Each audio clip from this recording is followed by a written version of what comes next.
The platform at Sweetwater Station wasn't much. Warped planks, a sagging roof that leaked when it rained, and a hand-painted sign so faded you could barely read the town's name anymore. Clara had seen better stations in her travels, and worse ones too. This one fell somewhere in the middle, which felt appropriate. Everything about her life these days fell somewhere in the middle. Not quite tragic enough for pity, not quite hopeful enough for optimism. She adjusted her traveling bag against her hip and tried not to stare at the other women. 14 of them, by her count. Most couldn't be older than 22. Fresh faces, bright eyes, new dresses that hadn't yet been stained by travel or disappointment. They clustered together like flowers in a garden, laughing nervously, primping in pocket mirrors, whispering about which man looked kindest or strongest or wealthiest. Clara had stopped whispering years ago. First time. A voice beside her, too cheerful, too young. A blonde girl with ribbons in her hair and hope radiating off her like heat from summer stones. "No," Clara said simply. The girl blinked. "Oh, well, I'm sure this time will be different." Clara smiled thinly and didn't answer. This time wouldn't be different. It never was. The pattern had been established in Silver Creek, then repeated in Bent Fork, Red Bluff, Charity, Carson Flats, and Stillwater. The script rarely varied. Arrive, stand in line, watch younger women get chosen first, second, third. Watch the desperate men take the plain ones. Watch the dregs pair off out of mutual convenience. And then, when the music stopped and the chairs were all taken, climb back on the train with whatever dignity she could salvage. The mathematics were simple and cruel. She was 30. Most of these girls were 18, maybe 20. Men on the frontier didn't want a woman who'd lived 3 decades. They wanted youth, the promise of many children, the malleability of someone who hadn't yet formed strong opinions about how life should be lived. Clara had plenty of opinions. She'd been a school teacher in Boston for 8 years before the school board decided they preferred a man for the position. "Nothing personal, Miss Whitlock," the superintendent had said, not meeting her eyes. "Just that the older boys respond better to masculine authority." The older boys had loved her. She'd taught them history and literature, arithmetic and rhetoric. She'd stayed late to help the slow learners and arrived early to challenge the gifted ones. But that hadn't mattered. The new teacher was 26, fresh from seminary, and possessed the only qualification that trumped competence. He was male. She tried to find other work. Governess positions went to younger women. Shop work paid barely enough to afford a boarding house room. Her savings dwindled. Pride dwindled faster. Then she'd seen the advertisement. Women of good character sought for marriage to respectable men in the Western Territories. Travel expenses paid. New beginnings await. New beginnings. What a phrase. "Ladies!" A portly man in a vest too small for his belly climbed onto a crate, making it creak alarmingly. "Welcome to Sweetwater.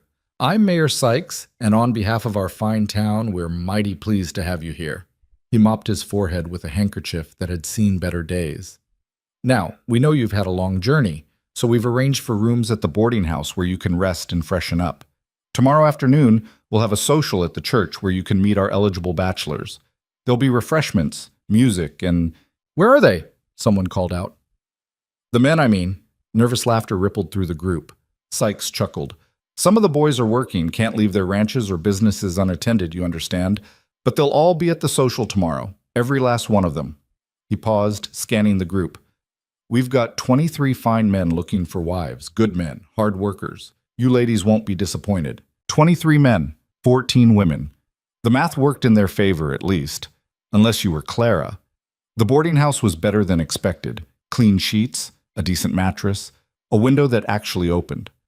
Clara unpacked her few belongings, 3 dresses, 1 skirt, 2 shirtwaists, underthings, a hairbrush that had been her mother's, and a book of Whitman poems so worn the spine had cracked in 3 places. She sat on the bed and opened the book to a random page.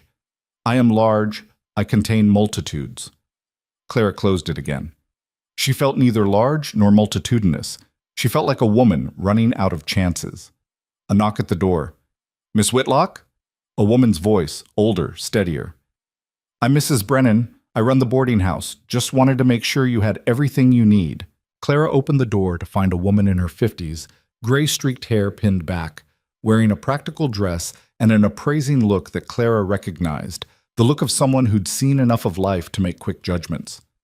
I'm fine, thank you. You've done this before. Not a question. Clara hesitated, then nodded. Mrs. Brennan's expression softened slightly. Thought so. You've got that look about you, like you know what you're walking into. She paused. The other girls, they think it's going to be like a church dance back home, all sweet courting and gentle proposals. And it's not? Oh, some of them will get that. The pretty ones usually do. Mrs. Brennan leaned against the doorframe. But frontier men aren't like city men. They're practical.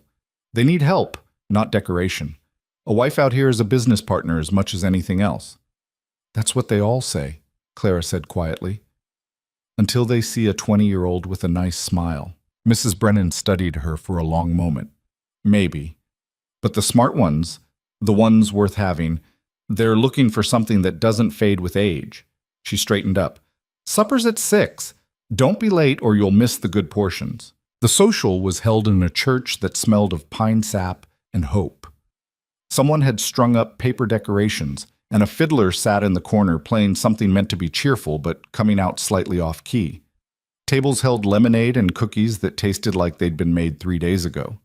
The women entered first, arranged along one wall like goods for inspection. Then the men came in. Clara had learned to read them quickly. Which ones were nervous, which ones were cocky, which ones were desperate. She saw ranch hands with sunburned faces and awkward postures, merchants with softer hands and calculating eyes, a few older widowers looking for someone to raise their children, young men with more optimism than prospects. They circulated through the room with varying degrees of subtlety. Some made a beeline for the prettiest girls. Others took their time, chatting with several women before making a choice. The confident ones claimed their favorites quickly. The shy ones lingered at the punch bowl, gathering courage. Clara stood near the back, next to a plain girl with a nervous laugh, and another woman who must have been close to 40, too old even by Clara's standards. The three of them formed an unspoken alliance of the overlooked. One by one, the pretty girls were swept into conversation. The moderately attractive ones followed. Then the young but plain ones found partners who valued youth over beauty. Clara waited. A merchant approached her, middle-aged, balding, with fingers stained from counting coins. "Miss Whitlock, is it?" "Yes." "I'm Horace Potter. I run the dry goods store." He didn't quite meet her eyes. "I'm looking for a wife with good sense, someone who can keep books and manage inventory. I can offer comfortable living quarters above the shop and—" "Do you love your work, Mr. Potter?" He blinked. "Love it? Your shop. Do you enjoy running it, or is it simply a necessity?" Well, it's my livelihood. I take pride in it." "But you don't love it." Clara kept her voice gentle. "Which means you'd resent a wife who was merely competent at bookkeeping rather than companionable at dinner." His mouth opened, closed. "That's rather presumptuous." "Perhaps. But I've learned that frontier marriages have enough hardships without adding fundamental incompatibility to the list." He left quickly after that. 2 more men tried. One wanted a mother for his 4 children and barely looked at Clara during the conversation. His eyes kept drifting to a 20-year-old blonde. The other was drunk and slurring about how he didn't mind an older woman as long as she could cook. By 8 o'clock, most of the matches had been made. Couples stood together, talking in low voices, making plans. The fiddler had given up and was eating cookies. Clara found herself back at the punch bowl, alone. "Well," said the 40-year-old woman beside her. Clara hadn't caught her name. "I suppose we're the leftovers again." "Appears so."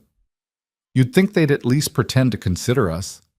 The woman's voice carried more weariness than bitterness. "The merchants want bookkeepers, the ranchers want field hands, and they all want someone young enough to give them a dozen children."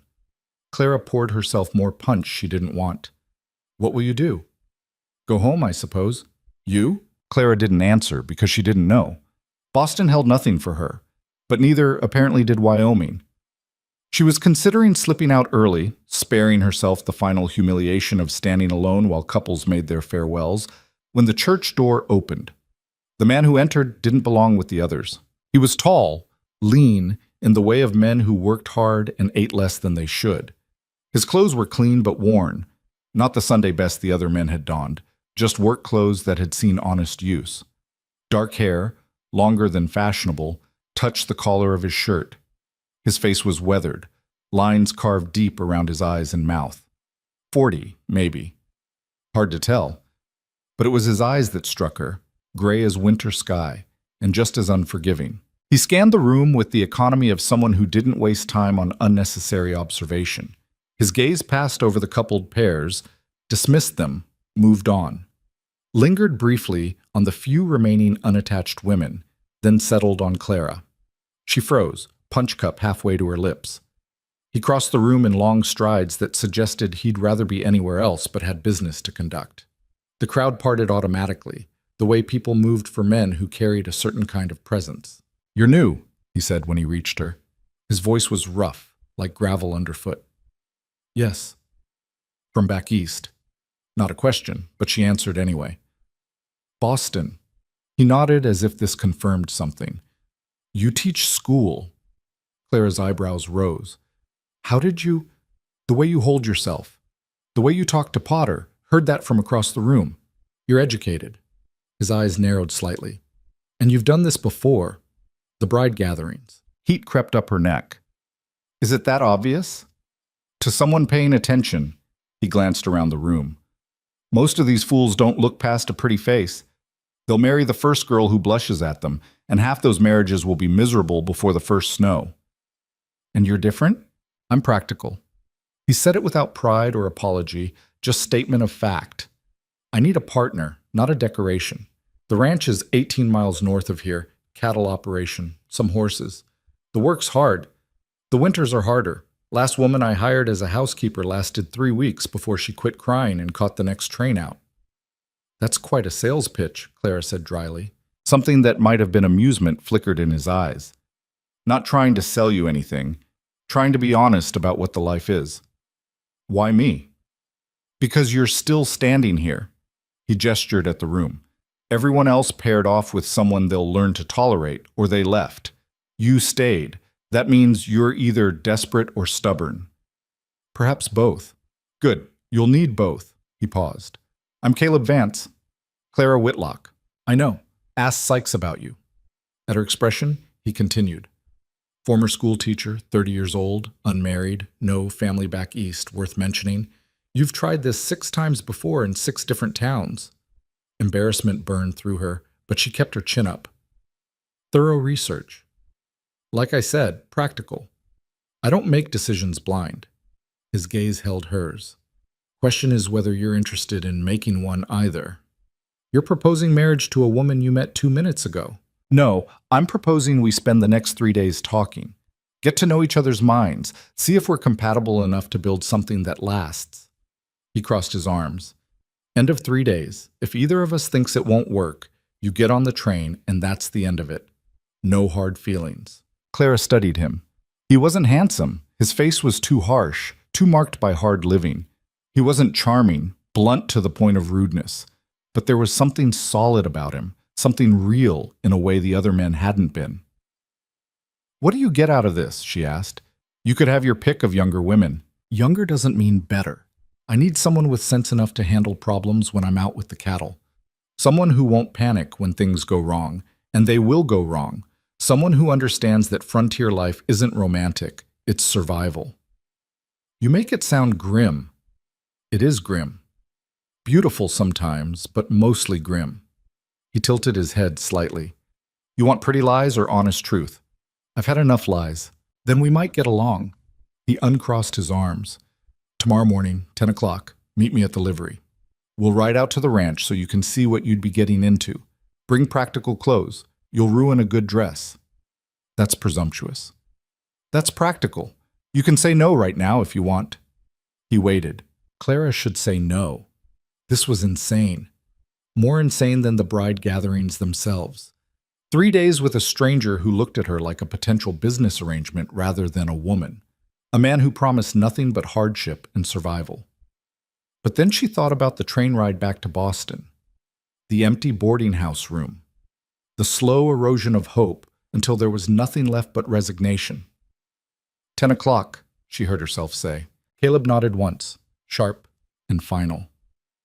"Don't be late. I won't wait." He turned and walked out of the church as abruptly as he'd entered, leaving Clara standing alone with her punch cup and a feeling like she'd just stepped off a cliff. Mrs. Brennan appeared at her elbow. Well, that was unexpected. You know him? Everyone knows Caleb Vance. Came here 5 years ago with nothing but a horse and determination. Built that ranch from bare ground. Nearly killed himself doing it. She paused. Lost his brother 2 winters back. Pneumonia. Since then, he's been alone out there. Why hasn't he married before now? Pride, mostly.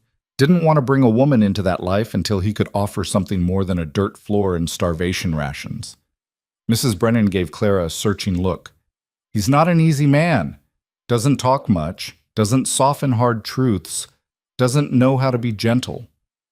But he's honest, keeps his word. And if he says he'll treat you as a partner, he means it. She patted Clara's arm. Just don't expect romance. Caleb Vance doesn't believe in it. That night, Clara lay awake listening to the other women in nearby rooms. Excited whispers, nervous giggles, the sounds of hope taking root. She felt none of that. What she felt was something colder and more solid. Not hope, exactly. More like determination. This was her 7th try. Her last try.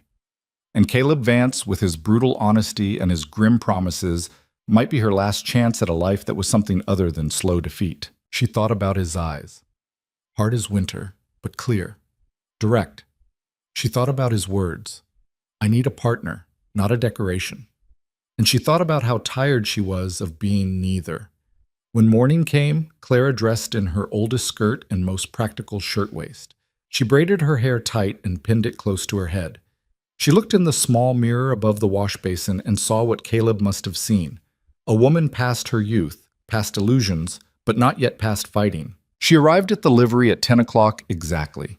Caleb was waiting with 2 horses already saddled. He gave her a single appraising look, nodded at her clothing choice, and handed her the reins without asking if she could ride. She could. Barely. Boston ladies didn't ride much, but she'd learned as a girl visiting her uncle's farm. They rode north in silence, leaving Sweetwater behind. The land opened up around them, vast and empty and beautiful in a way that made her chest ache. Rolling hills covered in brown grass, distant mountains sharp against the sky, wind that never stopped, carrying the smell of sage and dust and something wild she couldn't name. After an hour, Caleb spoke. You ride better than I expected. Low bar to clear. That almost smile again. True enough. Another mile passed, then, why teaching? Clara glanced at him, but he was looking ahead, face unreadable. I liked it. Helping children understand things, watching them make connections. There's a satisfaction in that. Why'd you stop? They preferred a man. He snorted. Idiots. She found herself smiling despite everything. That was my assessment as well. You miss it? Every day. The admission surprised her with its honesty. I miss the purpose of it, feeling useful, mattering. Caleb was quiet for a long moment, then, there's no school within 20 miles of the ranch. Nearest one is in Sweetwater, and that's too far for kids from the outlying homesteads. He adjusted his reins. If you wanted to start something, even just a few hours a week for the ranch children and neighbors, wouldn't stop you. Something warm flickered in Clara's chest. You have children coming to the ranch? Not yet. But families are starting to settle in the area. Give it a year or two, there'll be a need. He glanced at her, just thinking out loud. But he wasn't. He was showing her a future, showing her that he'd listened to what mattered to her and was making space for it in his vision of their life together. It was in its way more romantic than any pretty speech. The ranch appeared on the horizon around noon, a low house of rough-cut timber, a barn that listed slightly to one side, corrals and outbuildings scattered across the property. Nothing pretty about it, but solid, built to last. Caleb dismounted and helped her down, his hands firm and impersonal. House first, then I'll show you the rest. The house was small, one main room serving as kitchen and living space, a bedroom barely big enough for a bed, a loft overhead.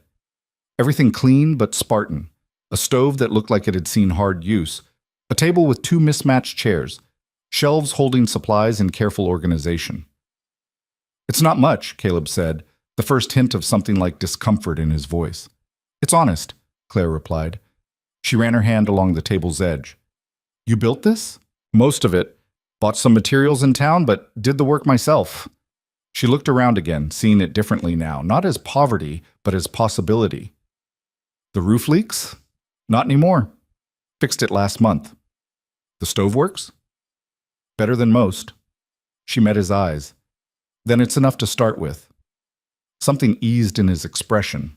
Not quite relief, but close. They spent the rest of the day walking the property. He showed her everything, the cattle scattered across the grazing land, the winter feed stores, the well, the garden plot that had been mostly unsuccessful, the creek that sometimes ran dry by August. He didn't embellish or hide anything. Every problem got stated plainly. Every challenge got acknowledged. It's a lot of work, he said finally, as they stood watching the sun drop toward the mountains. More than one person can handle alone. I've been managing, but barely. Another winter like the last one, I'd lose half the herd. What happened last winter? Snow came early, stayed late. Lost 30 head to starvation and cold. Spent 2 months barely sleeping, trying to keep the rest alive. His jaw tightened. That's when my brother died. He went out in a storm to check on the cattle, got turned around in the whiteout. Found him 2 days later frozen a quarter-mile from the house. I'm sorry. Me too. He was quiet a moment. Point is, this life can kill you if you're not careful. And even if you are careful, it might kill you anyway. You need to know that before you decide. Clara watched the sunset paint the sky in shades of copper and gold. What would my role be, specifically? Cooking, mostly. Keeping the house. Managing supplies so we don't run short in winter. Helping with the garden. We need to get better at that. And during calving season or roundup, extra hands wherever they're needed. He paused. I won't lie and say it's easy. Some days you'll work from dawn to dark and still not get everything done. But I'd be necessary. He looked at her. Essential. That word settled into her bones like an anchor. They rode back to Sweetwater as the stars came out. Caleb left her at the boarding house with a simple, tomorrow, same time, bring questions. Clara had 100 questions. She spent that night writing them down, then scratching them out, then writing new ones. Some were practical. How much money do you have saved? What happens if you get injured? Do you drink? Others cut deeper. Why do you want a wife now? What happened to make you so hard? Do you believe people can be happy or just surviving? By morning, she'd narrowed it to the ones that mattered most. They met at the livery again, but this time Caleb brought a wagon instead of horses. Thought we'd make a day of it. There's a spot about an hour north. Good view. Quiet. Better for talking than riding. The spot turned out to be a small rise overlooking a valley where a river cut through green land. Caleb spread a blanket and unpacked bread, cheese, and apples. They sat, and Clara asked her questions. Money? Caleb took a bite of bread, chewed thoughtfully. Enough saved to get through a bad year if we're careful. Not enough to be comfortable, but enough to survive. If you're injured? Got a neighbor 8 miles west, Tom Crawford. We have an arrangement. He helps me, I help him. It's how things work out here. Drinking? Occasionally, never to excess. Saw what that did to my father? Won't repeat his mistakes. She asked about his brother, and he talked for 20 minutes straight. The longest she'd heard him speak. About growing up in Missouri, their father's violence, running away together at 16 and 15, about wandering west, taking any work they could find, saving every penny, about the dream of having land that was theirs, where no one could tell them what to do or raise a hand to them. We were going to build it together, Caleb said quietly. The ranch. Make something that lasted. Then he died, and I've been trying to do it alone ever since. Why not hire help? Tried. No one wants to work that hard for what I can afford to pay. He met her eyes. That's why I need a partner. Someone who has stake in making it work. A wife, you mean? A wife who's also a partner. Not just someone keeping house while I do the real work. Someone who understands we're building this together. Claire took a breath. And if we can't have children? The question hung between them. Caleb was quiet for a moment. Would be a loss. I won't pretend otherwise, but it wouldn't be the end of the partnership. He picked up a stone, turned it over in his hand. I'm not marrying you for children, Clara. I'm marrying you because I think we could build something together that would last. Children would be part of that, if they come. But they're not the foundation. It was, she thought, The most honest answer anyone had ever given her. My turn, Caleb said. Why 7 times? Why keep trying? Clara looked out at the valley. Because the alternative was giving up, going back to Boston and accepting I'd failed, taking whatever work I could find and living in a boarding house until I was too old to work. Then, she shrugged. I don't know. The poorhouse, maybe. That's fear talking. What did you want? Not what you're running from, what you're running toward. No one had ever asked her that. Purpose, she said finally. Mattering to someone. Contributing something meaningful instead of just existing. She felt tears prick her eyes and blinked them back. I'm good at things, Caleb. I'm smart and capable and strong, but none of that mattered in Boston. I was just a spinster taking up space. You'd matter here. Would I? Or would I just be free labor with a marriage certificate? He flinched slightly, the first real reaction she'd seen crack his composure. Fair question. He set down the stone. I can't promise I'll be a good husband. Don't really know how. Never saw a good marriage growing up, and I've been alone too long to know how to share a life with someone. Then why marry at all? Because I'm tired of being alone. Because the work is too much for one person, and because... He stopped, started again. Because I think you and I might understand each other. We're both practical people who've been dealt bad hands and are trying to make something better. That's a foundation worth building on. They talked until the sun was high, then packed up and drove back slowly. That night, Clara wrote in the small journal she kept, He's not what I expected. Harder in some ways, but more honest than any man I've met. I think I could work with him. The question is whether I could live with him. The third day, Caleb took her to meet the Crawfords, the neighbors he'd mentioned. Tom Crawford was a weathered man in his 50s with a wife named Beth, who looked Clara up and down with sharp eyes before apparently deciding she passed muster. So you're the one Caleb's been talking about, Beth said, pouring coffee that could strip paint. Talking about? Wrote over 2 days ago asking if we thought he was crazy for proposing to a stranger. Beth smiled, told him he was, but that most good things in life require a little craziness. They stayed for lunch. Clara watched how Caleb interacted with the Crawfords, easy respect, genuine warmth hidden under the gruff exterior. Tom asked about her teaching, and she found herself explaining her methods, her philosophy. When she finished, Beth was nodding. We've got 3 young ones who need schooling, Beth said. If you start teaching out at Caleb's place, we'd send them over, pay you what we can.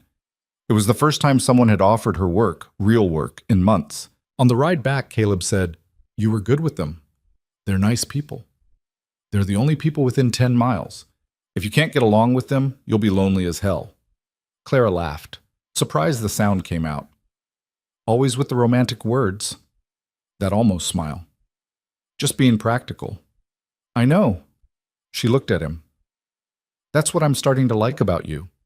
His hands tightened on the reins, but he said nothing. That evening, they sat on the boarding house porch, the last of the 3 days. Well, Caleb said. Clara had been thinking about this moment since she'd agreed to his proposal. She'd analyzed it from every angle, weighed every risk, considered every outcome. But in the end, it came down to something simple. Going back to Boston meant defeat. Staying meant risk. And she was tired of being defeated. I have conditions, she said. Name them. I want a real partnership, not you making all the decisions and me following orders. We discuss things. We decide together. Agreed. I want to teach. Even if it's just a few hours a week, I need that. Already said you could. And I want honesty, always. Even when it's hard, especially when it's hard. Caleb looked at her for a long moment. I can do that. But I need something too. What? Patience.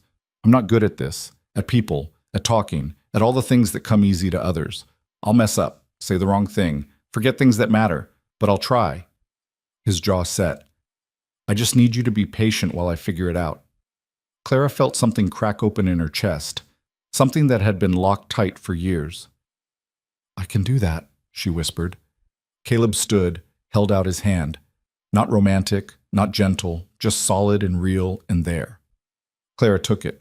Tomorrow then, he said. We'll see the preacher. Tomorrow. He nodded once and left. Clara sat alone on the porch, watching stars appear one by one in the Wyoming sky, and thought, this is insane. This is impossible. This might actually work. The preacher's house smelled like old books and boiled cabbage. Reverend Marsh was a thin man with kind eyes who didn't ask questions when Caleb showed up at dawn with Clara beside him. You're sure about this? He asked them both, not unkindly. Yes, Caleb said. Clara nodded. Then let's not waste time. Marsh pulled out a worn Bible and a registry book. I'll need 2 witnesses. Mrs. Marsh appeared from the kitchen, wiping her hands on her apron, and they pulled in a neighbor who happened to be passing by, a ranch hand named Dutch, who looked confused but willing. The ceremony took 7 minutes. No flowers, no music, no guests whispering in pews, just words spoken plainly in a cramped front room while morning light slanted through dusty windows. Do you, Caleb Vance, take this woman? I do. Let me finish the question. Sorry, Clara almost laughed. Almost. When it was her turn, she said the words carefully, tasting each one. I do. Marsh pronounced them married. Caleb shook his hand. Clara signed the registry with hands that only trembled slightly, and just like that, she was Mrs. Vance. They walked back to the boarding house in silence. Clara packed her few belongings while Caleb waited downstairs with the wagon. Mrs. Brennan appeared in the doorway as Clara folded her last dress. Well, you did it. I did. Any regrets yet? Clara thought about it honestly. Ask me in a month. Mrs. Brennan smiled. Fair enough. Here. She pressed a small package into Clara's hands. Wedding gift. Open it later. Clara tucked it into her bag without looking. Thank you for everything. Just survive the first winter. That's thanks enough. The older woman's expression softened. And don't let that man's rough edges fool you. He's harder on himself than he'll ever be on you. The ride north felt different than before. The landscape looked the same, rolling brown grass, distant mountains, endless sky, but Clara was seeing it through changed eyes. This wasn't a place she was visiting anymore. This was home, or it would be. Caleb drove the wagon with the same economical silence he did everything else. After an hour, Clara said, Are we going to talk about it? About what? The fact that we just got married. He glanced at her. What's to talk about? We agreed on the terms, did the thing. Now we make it work. That's it? No discussion about expectations, or we spent 3 days discussing expectations. He adjusted the reins. I'm not much for talking just to fill silence. If you need something said, I'll say it, but I won't waste words on things we already covered. It should have irritated her. Instead, she found it almost refreshing. How many conversations in Boston had been nothing but empty pleasantries and careful avoidance of anything real? Fine, she said. Then tell me about the cattle. So he did. For the next hour, Caleb explained his operation, the number of head he ran, the breeding program he was trying to establish, the markets in Cheyenne where he sold stock, the constant battle against predators and weather, and his own limited resources. He talked about cattle the way other men talked about children, with a mix of frustration and fierce protectiveness. Clara listened and asked questions. Good ones, apparently, because Caleb kept glancing at her with something that might have been approval. You actually care, he said finally. Why wouldn't I? It's our livelihood now. Our. He tested the word. Going to take some getting used to. They reached the ranch as the sun climbed toward noon. Caleb pulled the wagon up to the house and helped Clara down. She stood looking at the rough timber structure that was now hers, feeling the weight of it settle onto her shoulders. I'll get your things, Caleb said, reaching for her bag. I can carry it. I know you can, but I'm doing it anyway. He hefted the bag easily. Pick your battles, Clara. This one's not worth fighting. She followed him inside. The house looked exactly as it had 3 days ago. Clean, spare, waiting. Caleb set her bag on the floor and stood there awkwardly, as if unsure what to do next. The bedroom's yours, he said finally. I'll sleep in the loft. Clara stared at him. What? The bedroom, it's... I heard you, I just don't understand. We're married. His jaw tightened. In name. We barely know each other. We knew that when we agreed to this. Doesn't mean we have to rush things. He wouldn't quite meet her eyes. Thought we'd take our time, get comfortable with each other first. Clara felt something twist in her chest, relief mixed with disappointment mixed with confusion. How long? However long it takes. He finally looked at her. I'm not expecting anything from you, Clara. Not that. Not until you're ready, if you're ever ready. She should have been grateful. Any other man would have considered marriage a license to take whatever he wanted, but Caleb was giving her space, time, respect, so why did it feel like rejection? Fine, she said quietly. The bedroom's mine. He nodded and escaped outside so fast she almost laughed. The first week passed in a blur of work and adjustment. Clara woke before dawn to cook breakfast, biscuits and bacon and coffee, strong enough to strip rust. Caleb ate quickly and left to tend the cattle. She spent the mornings learning the house, taking inventory of supplies, discovering what needed fixing or replacing or scrubbing within an inch of its life. The garden was a disaster, weeds choking out the few struggling vegetables, soil dry and depleted. Clara spent an afternoon pulling weeds and nearly cried at the state of it. She'd never gardened in her life. In Boston, vegetables came from markets. Out here, they came from backbreaking labor or not at all. That evening, Caleb came in to find her sitting at the table with dirt under her nails and frustration in her eyes. Garden's worse than I thought, he said, washing his hands in the basin. It's terrible.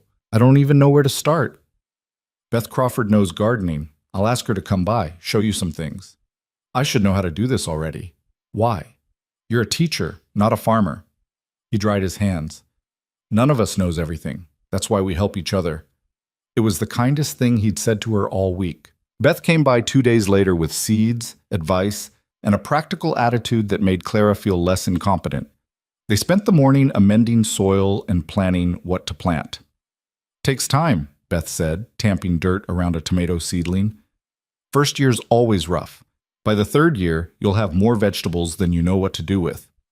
If I make it 3 years, Beth gave her a sharp look. You having doubts already? No, just realistic ones. Good. Doubt keeps you honest. Beth sat back on her heels. Caleb's a good man, but he's not an easy one. Don't expect him to change overnight. I'm not expecting him to change at all. Smart woman, Beth smiled. Though between you and me, he's already changing. Came by our place last week asking about table manners. Said he didn't want to embarrass you. Clara felt warmth spread through her chest. He did? Tom told him not to eat with his mouth open and to use a napkin once in a while. Caleb looked like we'd asked him to learn French. Beth stood, brushing dirt from her skirt. My point is, he's trying, in his own way. After Beth left, Clara looked at Caleb differently. Noticed small things, how he'd started using the napkin she'd set out at meals, how he washed up before coming to the table, instead of just rinsing his hands, how he asked if she needed anything from town before making supply runs. Tiny gestures, easily missed, but they were there. 2 weeks in, the first real argument hit. Clara had spent the morning cleaning, sweeping, organizing. She'd moved some of Caleb's tools from the main room to the barn, thinking it would make the space feel less cluttered. When he came in for lunch and couldn't find his leather working kit, his face went dark. Where is it? The barn. You thought wrong. He went outside, came back with the kit, slammed it on the table hard enough to make the dishes rattle. Don't move my things without asking. I was trying to make the house more livable. It was livable fine. For you, maybe. I'd like to sit in the main room without tripping over tools. Then watch where you're walking. Clara felt her temper snap. This is my house too, Caleb. You said we were partners. That means I get a say in how we organize things. Not when it comes to my work gear. I need to know where things are. Then keep them in the barn where they belong. They stared at each other across the table. Caleb's jaw was set, his eyes hard. Clara refused to back down. Finally, he said, Fine, I'll keep most of it in the barn, but I need a shelf in here for things I use daily, and you ask before moving anything from that shelf. Agreed, and you ask before leaving dirty boots in the middle of the floor where I'll trip on them in the dark. His mouth twitched, not quite a smile, but close. Deal. The tension broke. Not completely, but enough. That night, Caleb built a shelf along one wall while Clara made dinner. They didn't talk much, but the silence felt less heavy than before. The next morning, she found a small wooden box on the kitchen table. Inside were 3 hair ribbons, nothing fancy, just plain cotton in faded colors, and a note in crude handwriting. Found these in town. Thought you might want them. Clara held the ribbons and felt her throat tighten. They were probably second-hand, bought from someone's cast-offs. They didn't match anything she owned. But Caleb had thought of her while in town, had spent money they didn't have to spare on something purely decorative. She wore the blue one that day. When Caleb came in for lunch, he noticed but said nothing. Just looked at her hair for a moment, then nodded once and sat down to eat. A month passed, then 6 weeks. Clara fell into rhythms she'd never imagined. Waking before the sun, cooking meals that fueled hard labor, scrubbing clothes on a washboard until her knuckles cracked, learning to make soap and candles and bread that didn't taste like sawdust. Her hands, once soft and ink-stained from teaching, grew rough and calloused. She hated it sometimes. The endless work, the isolation, the way her body ached from unfamiliar labor. She'd lie in bed at night, alone in the small bedroom, and wonder what the hell she'd been thinking. But then morning would come, and Caleb would be at the table drinking coffee, and they'd plan the day's work together. Partners, equals. And that made the blisters and backaches worth bearing. In late August, a crisis hit. Clara woke to Caleb pounding on her door. "Get up. Cattle broke through the north fence. I need help." She dressed in seconds and followed him outside. The sky was barely gray with pre-dawn light. Caleb had 2 horses already saddled. "You remember how to ride?" "Enough to not fall off." "Good enough. Stay with me and do what I say." They rode hard across the rangeland. Clara gripped the saddle and tried not to think about how high up she was or how fast they were moving. When they reached the broken fence, she saw cattle scattered across the landscape, dozens of them, wandering toward the steep ravine a quarter-mile away. "We need to turn them back before they reach that drop," Caleb said. "Get behind them, make noise, push them toward me. Don't try to get fancy, just keep them moving in the right direction." Clara had never herded cattle in her life. But she did what he said, riding behind the wandering animals and shouting until her voice went hoarse. The cattle, bless them, were too stupid to run in different directions. They clustered together and moved as a mass. It took 3 hours. By the time they had the herd back on the right side of the fence, Clara was soaked with sweat, her throat raw, her legs screaming from gripping the horse. Caleb dismounted and started repairs on the fence. Clara slid off her horse and nearly collapsed. "You all right?" Caleb asked without looking up from his work. "Perfect. Just need to remember how to walk." "You did good. Most people freeze up their first cattle drive." "That was hardly a drive." "Still counts." He pounded a post into the ground. "Couldn't have done it without you." Those words carried her through the rest of the day. That evening, as they ate dinner in companionable silence, Caleb said, "I've been thinking." "Dangerous activity." He almost smiled. "About the teaching. The Crawford kids need schooling, like Beth said. And Tom mentioned there's 2 other families within riding distance with young ones. That's enough for a small school." Clara set down her fork. "You're serious. You wanted purpose. This would give it to you." He met her eyes. "I can clear out part of the barn, set up some benches and a desk. Won't be fancy, but it'd work. You could teach 3 days a week maybe, mornings, so you're back before dark." She felt tears prick her eyes and blinked them back furiously. "That would cost money. Materials, books. I've got a little saved, and the families would pay what they could. Won't make us rich, but it'd help." He shifted in his chair. "Besides, you're miserable without it. I can see it." "I'm not miserable." "You're not happy either, not the way you were when you talked about teaching that day at the Crawfords." His voice softened slightly. "I want you to be happy, Clara, or at least not completely miserable." She reached across the table and took his hand. He froze, surprised, but didn't pull away. "Thank you," she whispered. "It's practical. Happy wife works better than a miserable one." But his hand stayed in hers for a long moment before he gently pulled back and cleared the dishes. September brought the first real cold. Clara woke one morning to frost on the windows and Caleb already up, stoking the fire. "Winter comes early here," he said. "Need to start preparing." The next weeks were a frenzy of preparation. They cut firewood until Clara's shoulders burned. They moved the cattle closer to the ranch buildings. They checked and rechecked supplies, made lists of what they'd need from town before the first snow made travel difficult. Caleb worked from dawn to well past dark, and Clara matched him hour for hour. At night, they'd collapse into chairs by the fire, too tired to talk. One evening, Clara unwrapped the package Mrs. Brennan had given her on her wedding day. Inside was a book, a collection of Robert Frost poems, and a note for the long winter nights. She read aloud by firelight that evening while Caleb mended harness leather. She didn't ask if he wanted to hear it, just started reading. He didn't tell her to stop. After a while, she glanced over and saw him listening, his hands still working but his face relaxed in a way she rarely saw. "You like poetry?" she asked. "Don't know much about it, but your voice is nice to listen to." It was the closest he'd come to a compliment. She kept reading. In October, the school began. Clara had 5 students, the 3 Crawford children, a boy from the Hanson homestead, and a girl whose family had just arrived from Ohio. They ranged in age from 6 to 12. They sat on rough benches in the converted barn section while Clara taught reading, arithmetic, history, and writing. She'd forgotten how much she loved it, the way young minds worked through problems, the satisfaction of watching understanding dawn on a child's face. The purpose of shaping the next generation. Caleb would sometimes stop by during his work, ostensibly to get tools from the barn, but really to listen for a few minutes. Once, she caught him smiling at something one of the children said. That night he told her, "You're good at this. Better than I expected." High praise. "I mean it. Those kids actually listen to you. They respect you." "Unlike my husband?" He looked startled. "I respect you." "I know. I'm teasing." "Oh." He frowned.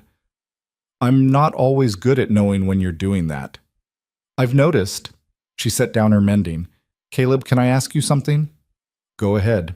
"Why haven't you—" She struggled for the right words. "It's been almost 3 months. You still sleep in the loft. You barely touch me except to help me on or off a horse. Are you waiting for something specific, or do you just not want—" "It's not that I don't want." His voice came out rough. "Hell, Clara, sometimes I can barely breathe for wanting." Her heart kicked against her ribs. "Then what?" He stood abruptly, paced to the window. "I don't know how to do this, the marriage part. My father used my mother like property. Took what he wanted, when he wanted, and she just had to endure it. I swore I'd never be like him." "You're nothing like that."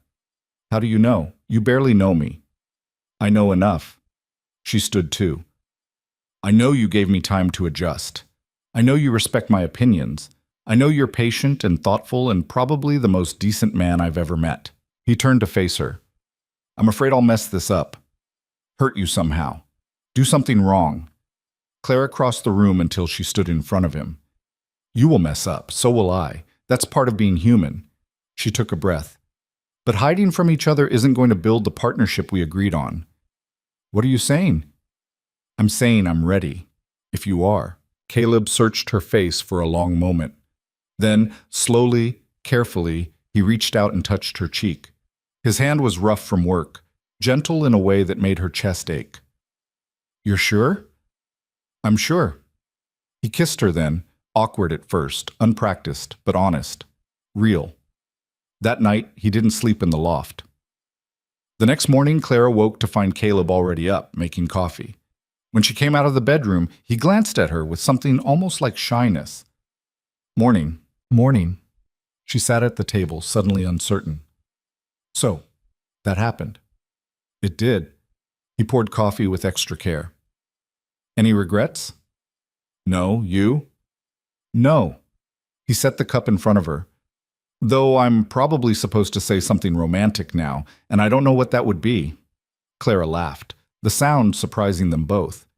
"How about we skip the romance and stick with honesty?" "I can do that." He sat across from her. "Honest truth?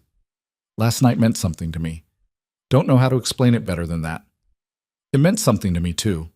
They looked at each other across the table, 2 practical people who'd made a practical arrangement that was slowly becoming something else.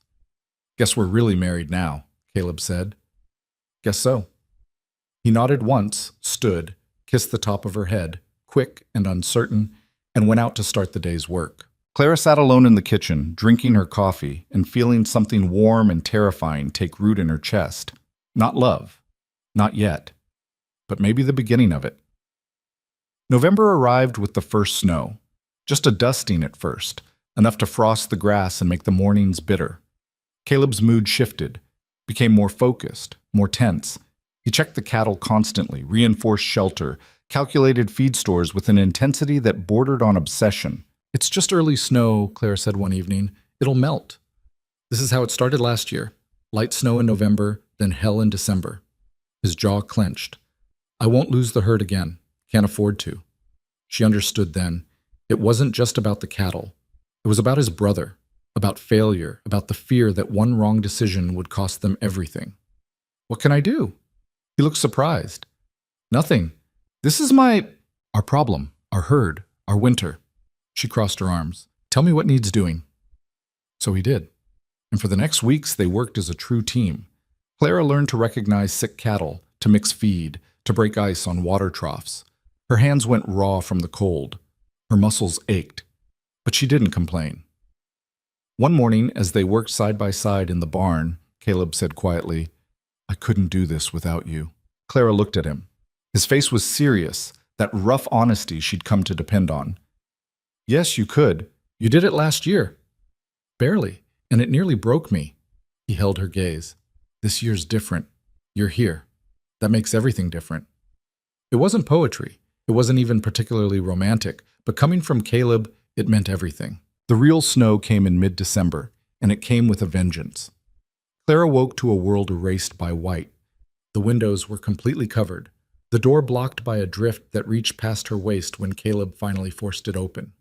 Wind screamed across the plains like something alive and furious. "How bad?" she asked, watching him assess the situation with that grim focus she'd learned to recognize. "Bad enough." He pulled on his heaviest coat. "Cattle will be huddled near the windbreak, but I need to check on them. Make sure none wandered off. I'm coming with you." "No, too dangerous." "Caleb, I said no." His voice was sharp. "I lost my brother in weather like this. I won't risk you too." The fear in his eyes stopped her argument cold. She nodded, hating it, and watched him disappear into the white wall beyond the door. He was gone for 6 hours. Clara spent that time feeding the fire, melting snow for water, trying not to imagine Caleb lost in the whiteout like his brother had been. She stood at the window even though she couldn't see anything, as if staring hard enough would bring him back safely. When he finally stumbled through the door, he was covered in ice, his lips blue, his hands shaking so badly he couldn't work the buttons on his coat. Clara stripped the frozen layers off him, wrapped him in blankets, made him drink hot coffee until color returned to his face. "The cattle?" she asked when he could speak again. "Lost 2 calves. Rest are holding." His teeth still chattered. "Found them just in time. Another hour and we'd have lost more." "You could have died out there." "Didn't, though." He tried to smile and failed. "Takes more than snow to kill a Vance." But Clara had seen the fear in him when he'd told her about his brother. She knew exactly how fragile that bravado was. That night, she held him while he slept, listening to his breathing even out, feeling the warmth return to his skin. And she understood with sudden clarity that she loved this man, not despite his rough edges and blunt words, but because of them. Because he was real in a way nothing else in her life had ever been. The storm lasted 3 days. They were trapped inside, rationing firewood, eating through their food stores faster than planned. The house creaked under the weight of snow. Wind found every crack and gap in the walls, bringing cold that no fire could fully defeat. Clara had never been so cold in her life. Even wrapped in every blanket they owned, sitting close to the stove, she couldn't get warm. Her fingers went numb. Her breath came out in clouds. "Come here," Caleb said on the second night, opening his arms. She didn't hesitate. They huddled together under the blankets, sharing body heat, listening to the storm rage outside. "Tell me about Boston," he said quietly. "Distract me from thinking about the cattle." So she did. She told him about the narrow brick streets, the harbor smell, the bells of the Old North Church, about her small apartment above a bakery, waking to the scent of fresh bread, about the library where she'd spent her free hours, the parks in spring, the way snow looked different there, cleaner somehow, more civilized. "Do you miss it?" Caleb asked. Clara thought about it honestly. "Sometimes. I miss the convenience of it. Being able to walk to a store, see a play, have a conversation with someone other than my husband." She felt him tense and added quickly, "But I don't miss the loneliness, the feeling of being invisible. At least here, I matter." "You matter." His arms tightened around her. "More than you know." They fell asleep like that, wrapped around each other, and when Clara woke in the gray dawn light, she realized it was the first time in months she'd felt truly warm. The storm finally broke on the fourth day. Caleb went out immediately to check the herd. Clara started digging out the house, her muscles screaming from the effort of moving snow that had drifted as high as the roof in places. When Caleb returned hours later, his face was drawn. Lost 8 head. 2 more won't make it through the week. Clara's heart sank. She knew what those numbers meant. Money they didn't have, income they'd counted on, the difference between surviving winter and not. How bad is it? She asked. Bad, but we'll manage. He wouldn't meet her eyes. Might have to sell some equipment in spring, or take on debt. There has to be another way. If there is, I haven't thought of it yet. He slumped into a chair, suddenly looking older than his years. This is my fault.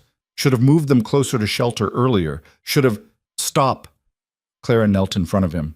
You did everything you could. The storm was worse than anyone expected. Doesn't matter. I'm responsible for this operation. When things go wrong, that's on me. On us, she corrected. We're partners, remember? That means the failures are shared too. He finally looked at her, and she saw the weight he'd been carrying alone for too long. The ranch, the debt, the memory of his brother, the fear of not being enough.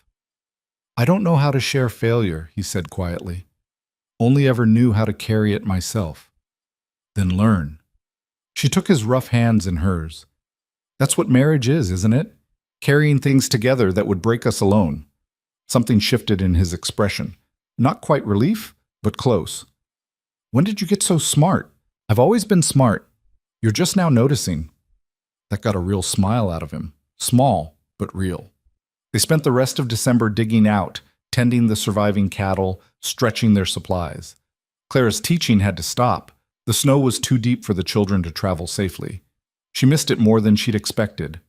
The house felt smaller without that purpose to look forward to. Christmas came and went without celebration. They didn't have energy or resources for festivity. But on Christmas morning, Clara found a small wooden box beside her coffee cup. Inside was a carved bird, rough work, but clearly made with care. Made it while you were sleeping, Caleb said, not looking at her. Thought you might like it. Clara turned the carving over in her hands. It was a songbird, wings spread like it was about to take flight. The detail was surprising. Individual feathers, tiny claws, a beak slightly open as if mid-song. It's beautiful. It's crooked, wings not quite right. I love it. She set it carefully on the shelf. I didn't get you anything. Don't need anything.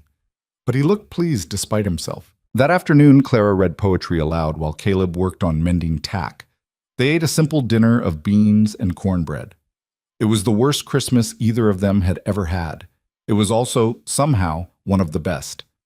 January brought a brief thaw, then more snow. February was a blur of cold and darkness and work that never ended. Clara learned to live with perpetually chapped hands, with clothes that never fully dried, with the taste of coffee that had been reheated too many times. She also learned what it meant to be truly partnered with someone. When she was too tired to cook, Caleb made dinner without complaint. When he was sick with a fever for 3 days, she nursed him and handled the ranch work alone. They moved around each other with increasing ease, developing the rhythm of people who'd been together for years rather than months.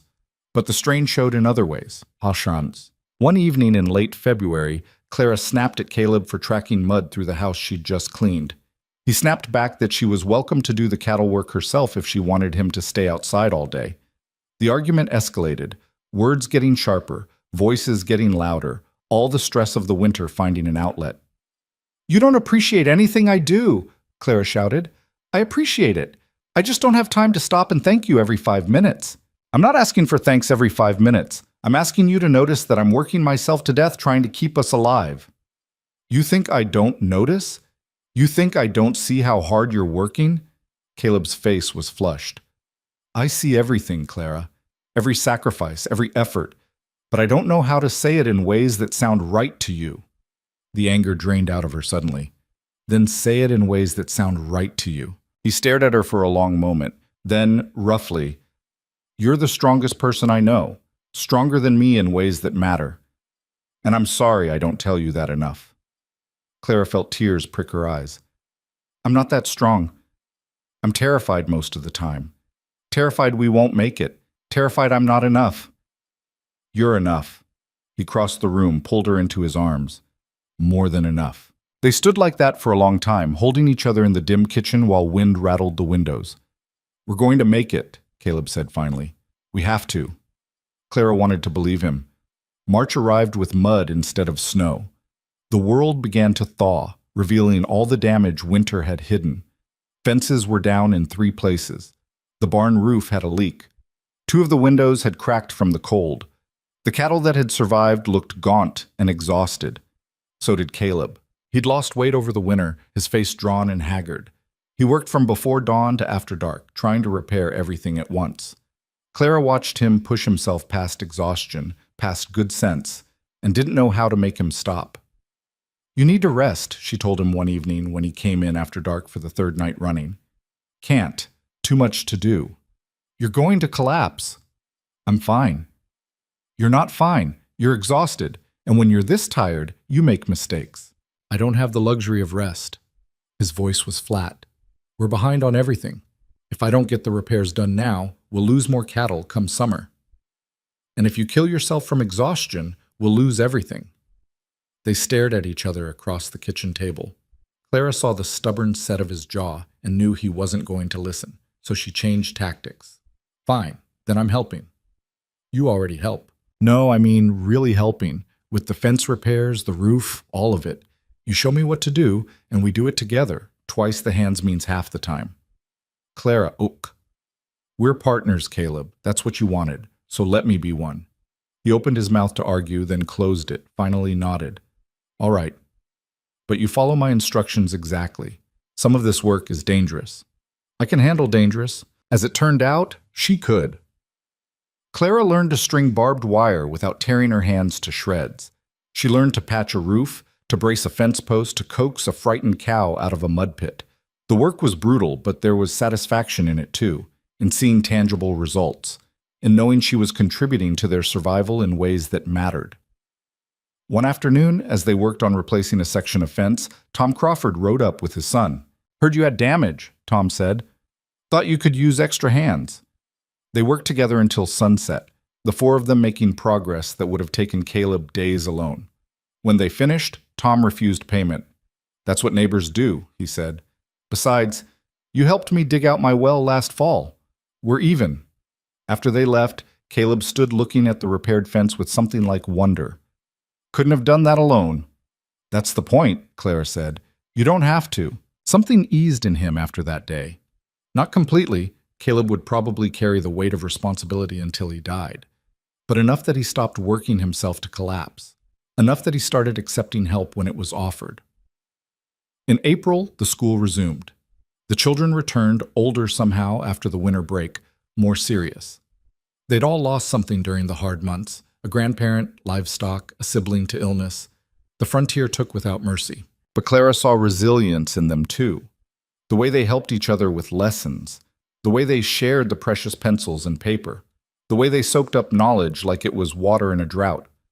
One day, the oldest Crawford girl stayed after class. Miss Clara, can I ask you something? Of course, Emma. How did you get so brave? Clara almost laughed. I'm not brave. I'm just doing what needs doing. But you came out here alone, married a stranger, survived the winter when lots of people died. Emma twisted her hands together. That seems brave to me. Clara studied the girl, 12 years old, on the cusp of womanhood, looking for models of what that could mean. You want to know the truth? I wasn't brave. I was desperate. But desperation forced me to do brave things, and after a while the brave things became just things, ordinary parts of life. So bravery is just doing what scares you until it doesn't scare you anymore? Something like that, Clara smiled. Though some things never stop being scary. You just get better at doing them anyway. Emma nodded slowly. I think I understand. After she left, Clara sat in the quiet barn-turned classroom and thought about that conversation. About how she'd arrived in Wyoming broken and desperate, and somehow, through work and stubbornness and Caleb's steady presence, had become someone a young girl saw as brave. That evening, she told Caleb about it. The Crawford girl thinks I'm brave, she said, half amused. Can you imagine? I can. He looked up from the harness he was mending. You are brave. Braver than you give yourself credit for. I'm just surviving. That's what bravery is out here. He set down his work. Soft people don't last a Wyoming winter. You did. That counts for something. Clara felt warmth spread through her chest. I had help. We helped each other. He stood, crossed to where she sat. That's the only reason either of us made it. He kissed her then, not tentative like those first times, but sure, certain, like a man who knew what he wanted and knew he was allowed to take it. Later, in the darkness of their bedroom, Clara traced the scars on Caleb's shoulder, old marks from his father's belt that he'd told her about in whispered confessions during long winter nights. Do you ever think about him? She asked. Your father. Sometimes. Usually when I'm afraid of becoming like him. You're nothing like him. How do you know? You never met him. I know you. She pressed her palm flat against his chest, feeling his heartbeat. I know you'd rather die than hurt someone the way he hurt you and your brother. Caleb was quiet for a long moment. Then, when my brother died, part of me was relieved. Clara went still. Not that he was dead, Caleb continued roughly, but that he didn't have to struggle anymore. Didn't have to fight every day just to survive. He was tired, Clara, so tired. And the frontier just kept taking and taking until there was nothing left. Are you tired? She asked quietly. Not anymore. His arms tightened around her. Used to be. Before you came. But now I have a reason to keep fighting that's bigger than just survival. What reason? You, us, the life we're building. He paused. The possibility that maybe we could have a family, leave something behind that matters. Clara's breath caught. They hadn't talked about children directly since that first conversation months ago. Do you want that? A family? Yeah, I do. He sounded almost surprised by his own admission. Didn't think I did. Thought the ranch was enough. But watching you with those kids at school, seeing how good you are with them, yeah, I want that. Clara felt tears slide down her face in the darkness. I want that too. They lay together in silence, holding each other, imagining a future that felt suddenly possible instead of just theoretical. May brought wildflowers and grass greening across the hills. The cattle fattened on new growth. Caleb's face lost some of its winter gauntness. Clara's hands, though still calloused, began to heal. They celebrated their first anniversary without fanfare, just a quiet dinner and the same direct honesty they'd started with. Well, Caleb said over coffee, we made it a year. We did. You have any regrets? Clara thought about it. About the blisters and backaches and bone-deep exhaustion. About the fear and arguments and moments when she'd wondered what the hell she'd gotten herself into. About the loneliness of winter and the crushing weight of responsibility. No, she said finally. You? No. He reached across the table, took her hand. Best decision I ever made, asking you to marry me. You didn't ask. You proposed a 3-day trial. Semantics. His mouth quirked. Point is, you're stuck with me now. Funny. I was going to say the same to you. In June, Clara realized she was pregnant. She'd suspected for a few weeks, but hadn't said anything, afraid to hope. But when another month passed without her courses, she couldn't deny it anymore. She told Caleb one evening after dinner, her heart pounding so hard she thought he must be able to hear it. I'm going to have a baby. He froze, coffee cup halfway to his mouth. Set it down carefully. You're sure? As sure as I can be without a doctor, but yes, I'm sure. For a long moment, he just stared at her.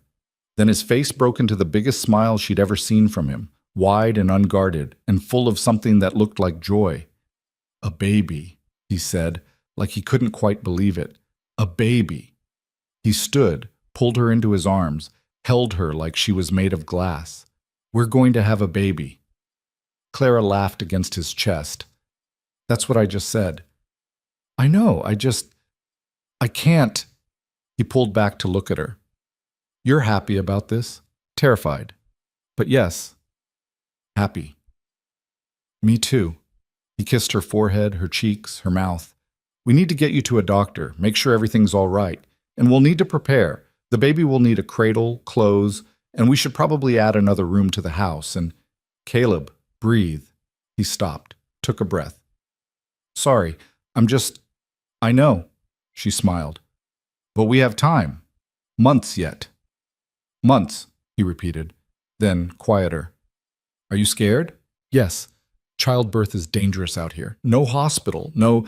I'll get Beth Crawford to help. She's delivered half the babies in the territory. And if there's any trouble, I'll ride for the doctor in Sweetwater. I don't care how far it is. Clara heard the fear under his determination. He'd already lost his brother. The thought of losing her too must be eating him alive.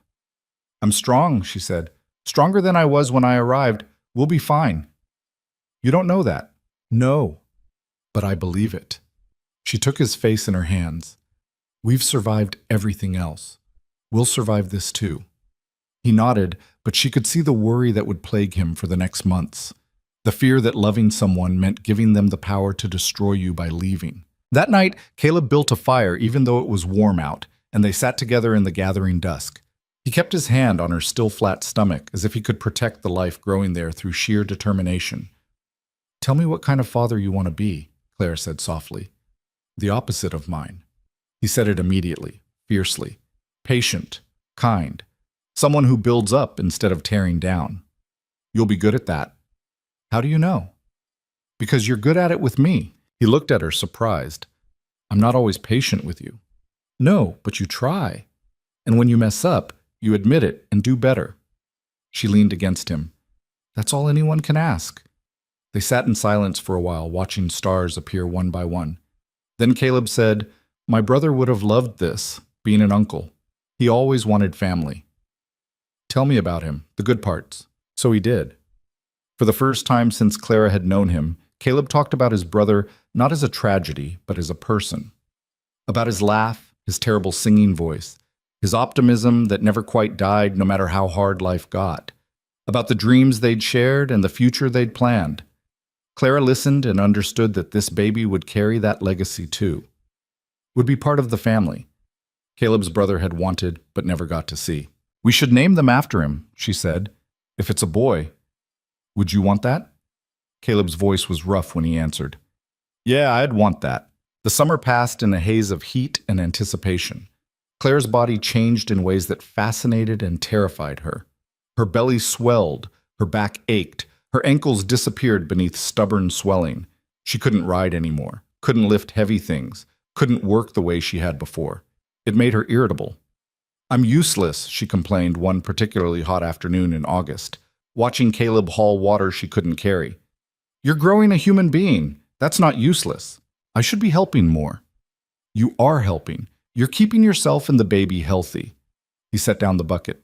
Stop trying to do everything. I'm not trying to do everything. I'm trying to do something. She wiped sweat from her forehead.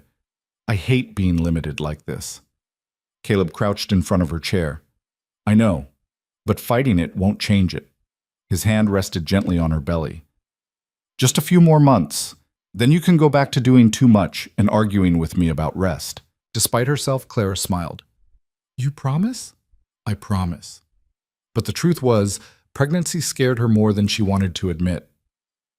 Beth Crawford had been frank about the dangers: bleeding, fever, babies that came too early or too late or wrong. Women died in childbirth all the time out here. Young women, healthy women, women who'd done everything right. Clara tried not to think about it, tried to focus on preparing instead, sewing tiny clothes, organizing the small room they'd added to the house, making lists of supplies they'd need. Caleb built a cradle from oak he'd been saving, carved it with the same careful attention he'd given to the wooden bird. The Crawford children were fascinated by Clara's growing belly. They asked questions with the blunt curiosity of youth, and Clara answered honestly, turning it into impromptu lessons about biology and anatomy. My ma says having babies is the hardest thing a woman does, Emma said one day after class. Your mother's right. Are you scared? Clara considered lying, then decided against it. Yes, but being scared doesn't mean I can't do it. Just means I have to be careful and smart about it. Emma nodded, absorbing this. I think you'll be a good mother. The words hit Clara unexpectedly hard. What makes you say that? You're patient with us, even when we're being stupid. And you explain things so we understand instead of just getting mad when we don't. Emma shrugged. That seems like what a good mother would do. After the girl left, Clara sat alone in the barn classroom and cried. Not from sadness, but from the overwhelming weight of responsibility. A child would depend on her completely, would need her to be patient and wise and strong even when she felt none of those things. What if she failed? What if she was a terrible mother? What if she couldn't protect this baby from all the dangers the frontier would throw at them? That evening, she told Caleb about her fears. What if I'm not good at this? She asked. What if I mess everything up? Then you'll mess up, and we'll figure it out together. He pulled her close. No one knows how to be a parent before they become one. We'll learn as we go. That's not very reassuring. It's honest. He tilted her chin up to look at him. Listen to me. You taught yourself to survive on a frontier ranch when you'd never done manual labor in your life. You made it through a winter that killed stronger people. You built a school from nothing and taught children who had no other chance at education. If you can do all that, you can figure out how to take care of a baby. Clara wanted to believe him. And if something goes wrong, during the birth, his face went tight. It won't. But if it does, it won't. His voice was fierce. I won't let it. Beth Crawford will be here. I'll have the doctor on standby. We'll have everything ready. You're going to be fine. She heard the desperation underneath his certainty. He was trying to convince himself as much as her. Caleb, look at me. She waited until his eyes met hers. If something happens, if you have to choose, don't. He pulled away. Don't ask me that. Save the baby, she said firmly. That's what I want. If it comes to a choice, you save the baby. No. His jaw was set. Absolutely not. Caleb, I said no. I won't lose you, Clara. I can't. His hands were shaking. My brother died because I couldn't save him. I'm not losing you too. She saw the raw fear in him then, the wound that had never fully healed. You didn't kill your brother. The storm did. I should have stopped him from going out. Should have gone myself. Should have known the future. Should have controlled the weather. Clara took his face in her hands. You can't save everyone, Caleb. Sometimes terrible things happen, and it's no one's fault. Then why does it feel like my fault? Because you loved him. Because grief needs somewhere to go, and blame is easier than helplessness. She pressed her forehead to his. But you can't control this either. All we can do is prepare as best we can and hope it's enough. He held her tightly, his face buried in her hair. I can't do this without you. You won't have to. But she couldn't promise that. Neither of them could. September brought cooler weather and the first hints of fall. Clara's due date was approaching. Beth estimated early October, though no one could be certain. Everything was ready. The cradle sat waiting in the new room. Tiny clothes were folded and stored. Beth had checked on Clara weekly, pronouncing her healthy and strong. The school had to close again. Clara couldn't manage it anymore, not with the constant exhaustion and the way her body had become foreign to her. She missed it desperately, but there was no choice. One evening in late September, Caleb came in from the barn with something hidden behind his back. Close your eyes, he said. Why? Just do it. Clara closed her eyes, heard rustling, then felt something placed in her lap. When she opened her eyes, she found a quilt, beautifully pieced together from scraps of fabric in blues and greens and soft yellows. Beth made it, Caleb said quickly. I just helped pick the colors. Thought the baby should have something nice. Clara ran her hands over the careful stitching, the intricate pattern. This must have taken weeks. Beth started it when you first told us you were expecting. She finished it last week. He sat beside her. She said every baby deserves to be welcomed properly. The kindness of it overwhelmed her. Out here, where survival took everything you had, people still found time and energy to create beauty for a child they hadn't met yet. We should name her something strong, Clara said softly. The baby, if it's a girl. You think it's a girl? I don't know. Just a feeling. She folded the quilt carefully. Your brother's name if it's a boy, but if it's a girl, something that means she can be more than what the world expects. Caleb thought for a moment. My mother's name was Sarah. She was the strongest person I knew, survived 20 years with my father, and never let him break her spirit completely. Sarah, Clara tested the name. Sarah Vance. I like it. And if it's a boy? James, after your brother. Caleb nodded, his throat working. James or Sarah? That's good. That's right. The contraction started 3 days later, in the middle of the night. Clara woke to pain radiating through her lower back, sharp and insistent. She lay still for a moment, trying to determine if this was the real thing or another false alarm. But when the next wave hit, stronger than before, she knew. Caleb, she shook his shoulder. It's time. He was awake instantly, on his feet, pulling on clothes. You're sure? I'm sure. All right. I'll get Beth. You stay here. Don't move. Don't do anything. He was at the door, then back, kissing her forehead. I'll be fast. Caleb, breathe. I'm breathing. No, you're panicking. There's a difference. Despite the pain, Clara managed a smile. I'll be fine for an hour. Just go. He left at a run. Clara heard the horse pounding away into the darkness and was suddenly, terrifyingly alone. Another contraction hit. She breathed through it the way Beth had taught her, counting slowly, focusing on relaxing instead of tensing.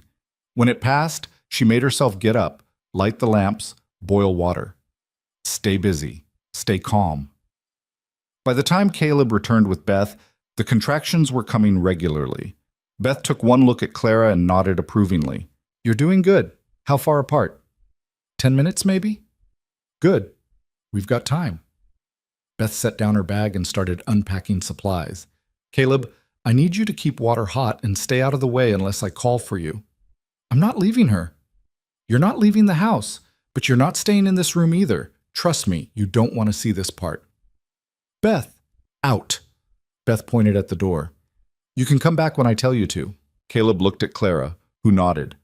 I'll be fine. Beth knows what she's doing. He left reluctantly, and Beth turned to Clara with a frank expression. Now then, let's see where we are.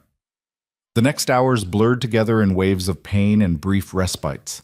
Beth was calm and competent, guiding Clara through each stage, explaining what was happening, what to expect. Tom Crawford arrived at some point.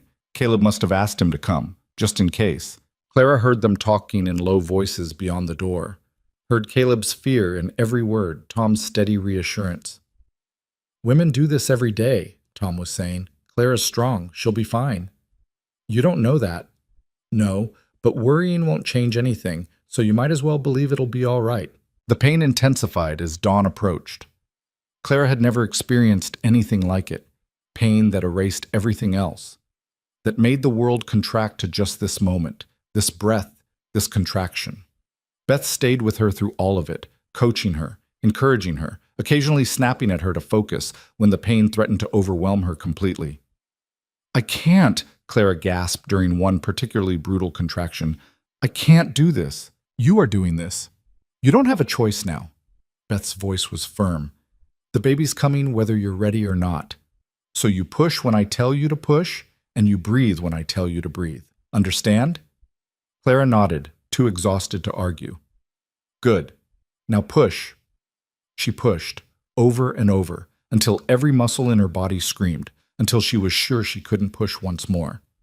Then Beth said, One more. Give me one more big push. Clara gathered every scrap of strength she had left and pushed. And then, impossibly, miraculously, there was a cry.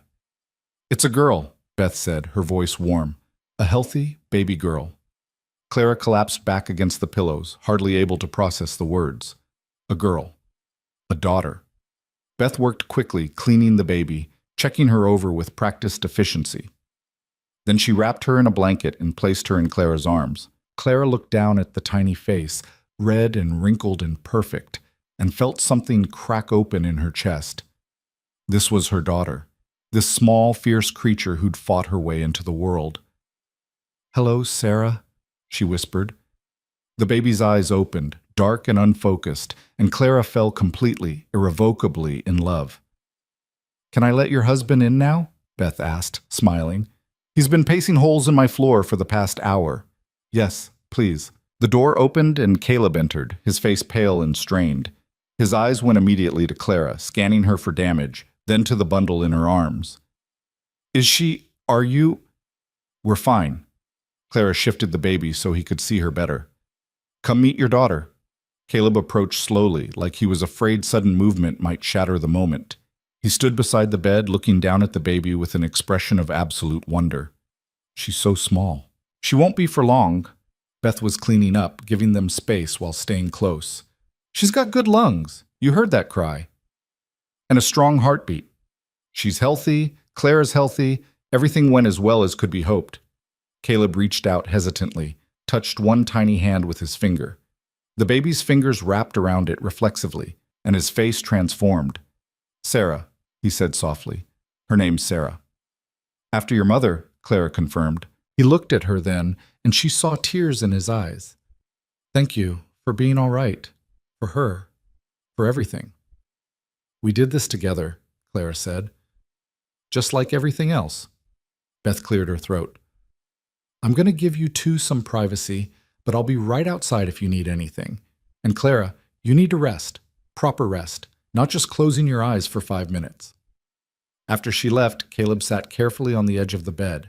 He couldn't seem to stop staring at the baby. I was so scared, he admitted. Thought I was going to lose you. I was scared too. Clara leaned against him. But we made it. We made her. Wonder filled his voice. We made a whole person. We did. They sat together in the quiet morning light, looking at their daughter, feeling the weight of what they'd created.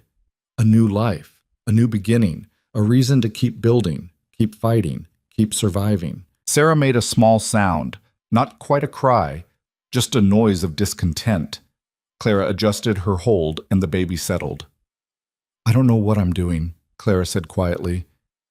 Neither do I. Caleb's hand covered hers. But we'll figure it out, same way we've figured out everything else. The next weeks were a blur of exhaustion and wonder. Sarah demanded constant attention, feeding, changing, soothing. Clara had never been so tired in her life. Even the brutal winter hadn't compared to the relentless sleeplessness of caring for a newborn. Caleb helped as much as he could. He walked the floor with Sarah when she cried at night. He changed diapers with the same careful attention he gave to everything else. He sat with Clara during the endless feedings, talking quietly to keep her awake. I thought the hard part would be the birth, Clara said one night, half delirious with exhaustion. This is so much harder. Want me to take her for a while? No. Yes, I don't know. Clara looked down at Sarah, who was finally sleeping. How do people do this? How do they survive this stage? 1 day at a time. 1 hour at a time. Caleb took the baby carefully, held her against his chest.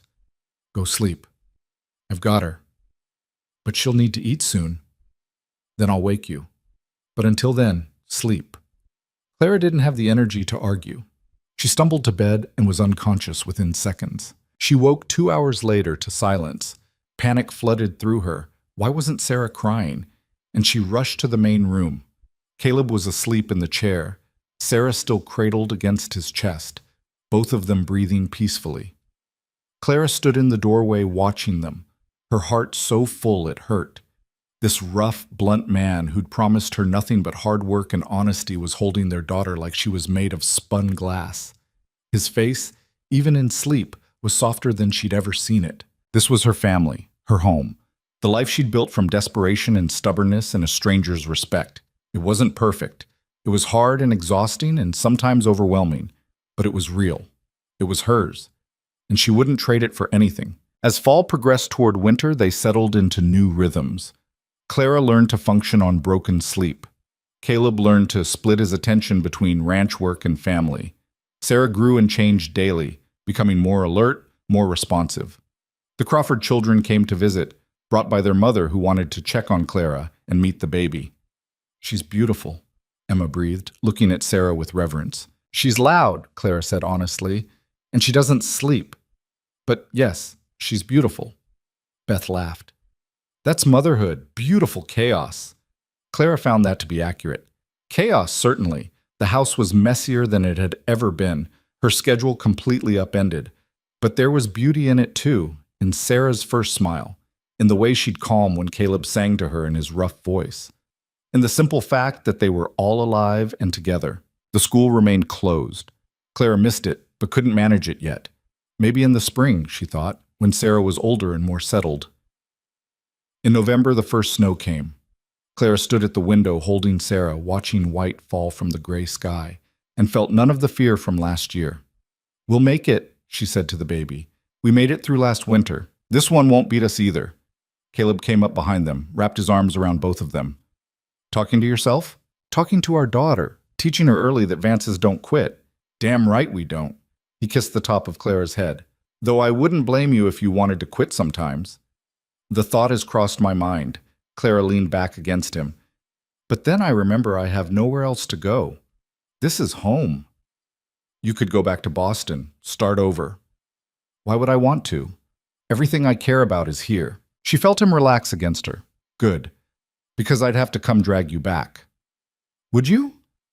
"Absolutely. Can't run this place without you." He paused. "Don't want to run it without you." It was the closest he'd come to saying he loved her. Caleb didn't use those words easily, probably never had them spoken to him growing up, didn't know how to shape them in his mouth. But he showed it in 100 other ways. In the cradle he'd built, in the way he took night shifts with Sarah without complaint, and how he'd held Clara through the fear and pain of childbirth. "I love you too," she said quietly. His arms tightened around her. "Yeah?" "Yeah." They stood together at the window, their daughter between them, watching winter arrive. Outside, the wind picked up and snow fell harder, but inside the fire burned warm and steady. Clara thought about the woman who'd arrived at that dusty platform over a year ago, desperate, overlooked, certain this was her last chance. That woman had been right. It was her last chance. But she'd been wrong about what that meant. It wasn't the end of hope. It was the beginning of everything else. That second winter was different from the first. Not easier. Winter on the frontier was never easy, but bearable in ways Clara hadn't expected. They had systems now, routines built from hard-won experience. They knew how much firewood to cut, how to ration supplies, when to bring the cattle in close. And they had Sarah, who turned even the darkest days into something worth surviving. The baby was 4 months old when the real cold set in. Too young to understand the danger outside their walls, but old enough to sense tension. She'd fuss when Caleb was gone too long checking the herd, settle only when both her parents were close. "She knows," Clara said one evening, rocking Sarah while Caleb thawed frozen hands by the stove. "She can tell when we're worried." "Smart girl." Caleb flexed his fingers, wincing. "Takes after her mother, or her stubborn father who won't wear proper gloves." "Gloves make it hard to work." "Frostbite makes it harder." Clara shifted Sarah to one arm and reached for the salve Beth had given them.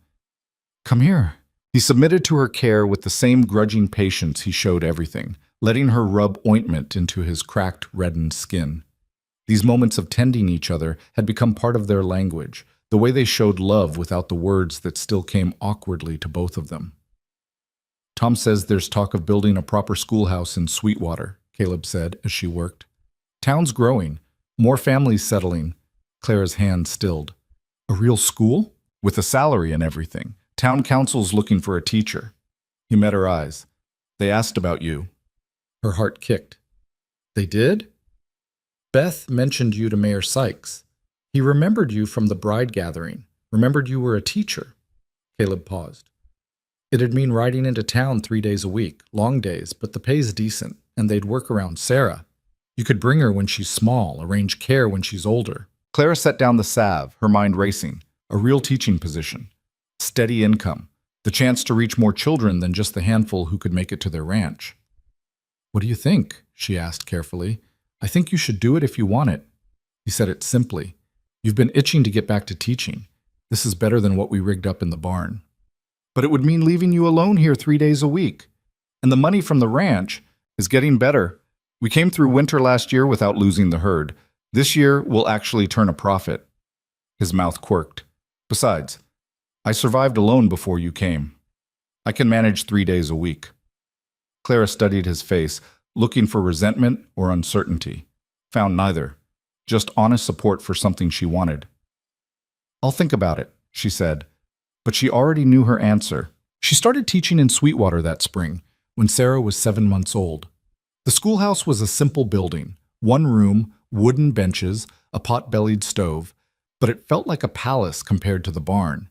She had 15 students ranging from 6 to 14, children of ranchers and merchants, and the few professional families settling in town. The first day she stood in front of them with Sarah strapped to her back in a carrier Beth had sewn and said, "I'm Mrs. Vance. I know most of you have had little to no formal schooling. That's all right. We'll start where you are and build from there. But I expect effort. I expect respect. And I expect you to take your education seriously because out here, what you learn might be the difference between surviving and thriving." They stared at her, some skeptical, some curious, some openly hostile. She recognized that look. The doubt. The assumption that a woman, especially one with a baby on her back, couldn't possibly teach them anything useful. Clara smiled. "Now then, let's talk about why you should care about mathematics." By the end of that first week, even the hostile ones were paying attention. She came home exhausted those teaching days, but alive in ways she'd forgotten she could feel. Caleb would have dinner ready, simple food, but hot, and take Sarah while Clara decompressed.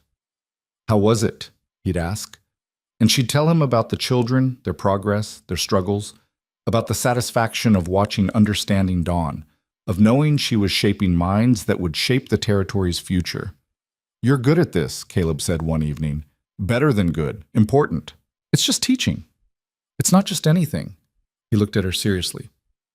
"You're building the next generation. That matters more than cattle or ranching or any of the stuff I do. We're both building something, just different parts.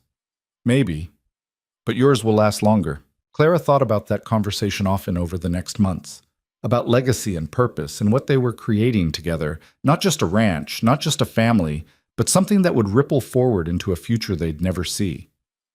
Sarah took her first steps in June, tumbling across the kitchen floor into Caleb's waiting arms. They both cheered like she'd accomplished something miraculous, which, in the way of all parents, they believed she had. "She's going to be walking before we know it," Clara said, watching Caleb coax their daughter into trying again. "Then running, then leaving. That's a long way off." "Not as long as you think." Clara felt a familiar flutter in her stomach, one she'd been ignoring for weeks but couldn't deny anymore. "Caleb, I need to tell you something." He looked up, read her expression. "You're pregnant again. How did you get this look? Same one you had with Sarah." He set the baby down carefully and came to Clara. "How far along?" 2 months, maybe 3. I wasn't sure at first, with Sarah still nursing and my courses being irregular, but..." She took his hand, placed it on her still flat stomach. "Yes, I'm pregnant." This time there was no panic in his face, just quiet joy and something that looked like pride. "Another one. We're having another baby. Are you all right with that? I know it's soon and money's still tight," and he kissed her, cutting off the worried rambling. When he pulled back, his eyes were soft. "I'm more than all right with it. I'm grateful." "For what?" "For this. For you. For the family we're building." His hand stayed on her stomach. "For the chance to do better than my father did. To give our children what I never had." Clara felt tears prick her eyes. "You're already doing that. You're a good father, Caleb." "I'm trying to be." He glanced at Sarah, who'd crawled over to pull herself up on his leg. "Still scared I'll mess it up somehow." "We both will. That's part of parenting." She covered his hand with hers. "But we'll mess it up together, and we'll fix it together, and eventually they'll grow up and mess things up on their own." Comforting thought, isn't it? They stood together in the evening light filtering through the window, Sarah between them, another child growing in Clara's belly, and felt the weight of what they were building. Not perfect, never perfect, but real and solid, and theirs. The second pregnancy was harder than the first. Clara was chasing a toddler while teaching 3 days a week and trying to keep up with ranch work. Her body was tired, worn down by Sarah's infancy and the constant demands of frontier life. By the time she was 6 months along, she could barely stay on her feet through a full day of teaching. "You need to stop," Caleb said when he found her sitting on the floor one evening, too exhausted to make it to a chair. "I can't. The children need..." "The children will survive. You need to rest. We need the money. We'll manage without it." He lifted her gently, carried her to bed. "You're pushing too hard." "I've always pushed too hard. That's how I survive." "You're not just surviving anymore. You're pregnant and raising a child and working yourself to collapse." His voice was firm. Something has to give, Clara. I'd rather it not be you. She knew he was right. But the thought of giving up teaching again, of losing that part of herself, felt like suffocation. In the end, they compromised. Clara reduced her teaching to 2 days a week and brought in Emma Crawford to help with the younger students. It wasn't perfect, but it kept her involved while giving her body the rest it needed. The baby, a boy they named James, after Caleb's brother, arrived in February during a blizzard that made Sarah's birth look easy by comparison. Beth couldn't make it through the storm. Clara labored alone with only Caleb to help, both of them terrified but trying not to show it. You remember what Beth taught you? Clara gasped between contractions. Some of it, maybe. Hell, I don't know. Caleb's face was pale. Clara, I can't do this. We need Beth. We don't have Beth. We have each other. Another contraction hit and she gripped his hand hard enough to hurt. You can do this. I trust you. Those words steadied him. He'd delivered calves before. The mechanics weren't that different, though he'd never tell Clara that comparison. He washed his hands, boiled water, tried to remember everything Beth had done. When James finally came, small and angry and perfect, Caleb caught him with shaking hands and nearly wept with relief. He cleaned the baby clumsily, wrapped him in blankets, placed him in Clara's exhausted arms. We did it, he said, voice rough. You did it. I just pushed. Clara looked down at their son, then up at Caleb. Thank you for not panicking. I panicked plenty, just didn't let you see it. They laughed together, exhausted, relieved, overwhelmed. Outside, the storm raged. Inside, their family had grown by one more. Sarah was not impressed with her new brother. At 16 months, she'd been the center of attention and didn't appreciate the competition. She'd push at the baby when no one was looking, cry when Clara held him, generally make her displeasure known. She'll adjust, Beth said when she finally made it through the storm 3 days later. First children always struggle when they're dethroned. She's miserable. I'm miserable. James cries constantly. Clara felt tears threaten. I can't do this. 2 children and the ranch and teaching, it's too much. Then stop trying to do it all. Beth's voice was practical. You're one person, Clara. You can't be a perfect mother and wife and teacher and rancher all at once. I'm not trying to be perfect. I'm just trying to survive. Surviving doesn't mean doing everything. It means knowing what to let go. Beth checked James's swaddling. You're going to make mistakes. You're going to fail at things. That's being human. The trick is failing at things that matter less and succeeding at things that matter more. Clara thought about that for a long time, about what mattered most, about what she could let go without losing herself. She stopped teaching entirely for 6 months. Stopped trying to keep the house perfectly clean. Stopped pushing herself to match Caleb's work on the ranch. Focused instead on just getting through each day with 2 small children and a husband who was doing his best, but couldn't breastfeed or soothe Sarah's jealous tantrums. It was the hardest thing she'd ever done. Harder than the winters, harder than childbirth, harder than the years of rejection before she came to Wyoming. Letting go of her expectations, her need to prove herself worthy, her fear that rest meant weakness. But slowly, it got easier. Sarah adjusted to having a brother. James's colic faded. Clara's body healed. And one morning, she woke up and realized she'd slept through the night for the first time in months. You look better, Caleb said over breakfast. I feel better. Almost human again. Clara watched Sarah feed herself messily while James dozed in the cradle. I think we might actually survive this. Never doubted it. Liar. I heard you praying to every deity you could think of during those first weeks. Caleb had the grace to look sheepish. Figured it couldn't hurt. She resumed teaching that fall, but only 1 day a week. Emma Crawford had proven herself capable and took over the rest. Clara found she didn't mind as much as she'd expected. Being part of something was enough, even if she wasn't leading it. The years that followed blurred together in the way time does when you're raising children. Sarah grew into a serious, determined girl who helped with the ranch work and asked endless questions. James was quieter, but watchful, absorbing everything around him. Together they filled the house with noise and chaos and joy. Clara and Caleb added another room to the house, then another. The ranch grew steadily, not wealthy, but comfortable. They hired help during busy seasons, built relationships with neighboring ranches, became part of the community they'd once been strangers to. On their 5th anniversary, Caleb took Clara into Sweetwater for dinner at the hotel, a rare luxury. They sat across from each other in the dining room, dressed in their best clothes, feeling almost like different people from the desperate woman and gruff rancher who'd met at a bride gathering. "Remember when you proposed a 3-day trial?" Clara asked, sipping wine that tasted like possibility. "I proposed a practical partnership. You're the one who turned it into a marriage." But his eyes were warm. "Best decision you ever made, asking me. Best decision I ever made, saying yes to you in the first place." He reached across the table, took her hand. "I know I don't say it enough, but I love you, Clara. Not just for what you do or how you help with the ranch. I love you." Clara felt her throat tighten. Caleb still didn't use those words easily. They came out rough and unpracticed, but when he said them, she knew he meant them completely. "I love you too, even when you track mud through my clean kitchen." Especially then. They laughed, and Clara thought about the woman who'd stood on that platform so long ago, certain she was facing her final chance. She'd been so wrong about what that meant. It hadn't been her last chance at a conventional life, or at being chosen by someone desperate enough to overlook her age. It had been her first real chance, the chance to build something authentic, to be seen for who she actually was, not who she pretended to be. To fail and succeed and struggle and triumph with someone who understood that partnership meant carrying each other through the hard parts. 10 years after that first meeting, Clara stood in front of her school. The building had been expanded twice to accommodate the growing town, and looked at the faces of her students. 23 children now, ranging from 6 to 16. She'd taught most of their parents. Some of them were her own children. Sarah sat in the back, 13 now, and too cool to sit near the front.